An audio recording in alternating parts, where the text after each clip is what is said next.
রাতের বেলা বিড়াল এবং সাপ দেখলে ভুল একটি কাজ করবেন না। যদি করেন আপনি কঠিন বিপদের সম্মুখীন হবেন, এমনকি আপনি মারাও যেতে পারেন। মনে রাখবেন, রাতের বেলা সাপ এবং বিড়াল যদি আপনার সামনে পড়ে কিংবা আপনি দেখেন, তাহলে সতর্কতার সাথে ভুলও একটি কাজ করতে আপনি যাবেন না।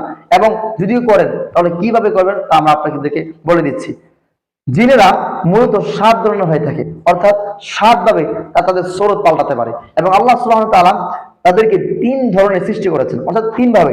তাদের মধ্যে একটা হচ্ছে জিনেরা কুকুর, বিড়াল, সাপ এই ধরনের হয়ে থাকে, অর্থাৎ জীবজন্তুদের আকৃতি ধারণ করে।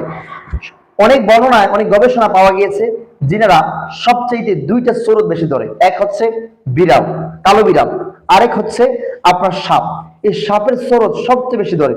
রাতের বেলা যদি আপনি কালো বিড়াল দেখেন, তাহলে আপনি আদর করতে যাবেন না, পরকে আক্রমণ করতে যাবেন না। আপনি যখনই কালো বিড়াল দেখবেন, আপনি একটু সাবধান হয়ে যাবেন, এর থেকে একটু দূরে থাকবেন। আপনি 3 কুল পড়তে পারেন, আয়াতুল কুরসি পড়তে পারেন, কিংবা পড়েন আউযু বিল্লাহি মিনাশ শাইতানির রাজিম। এরপরে রাতের বেলা যদি আপনি সাপ দেখেন, ভুলও মারতে যাবেন না। আপনার ঘরে, আপনার বিভিন্ন জায়গায় যদি সাপ দেখেন, আপনি জোরে জোরে বলবেন 3 বার, এই তুই যদি জিন হয়ে থাকিস তাহলে এখান থেকে দূর হয়ে যা, কিংবা তুই যদি অন্য কিছু হয়ে থাকিস তাহলে এখান থেকে চলে যা, না হয় মেরে ফেলবো। এভাবে 3 বার উঁচু গলায় ধমক দিয়ে বলবেন। যদি দেখেন সাপটা নিজে নিজে চলে যায়, তাহলে একে মারবেন না, ছেড়ে দেন, কারণ সেই সাপ ছিল না, সে জিন ছিল।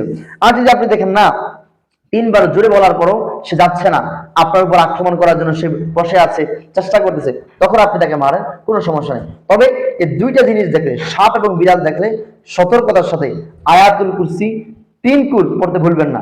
অনেকে 3 কুল কি এটা জানে না। 3 কুল হচ্ছে সূরা ইখলাস 3 বার, সূরা ফালাক 3 বার, সূরা নাস 3 বার।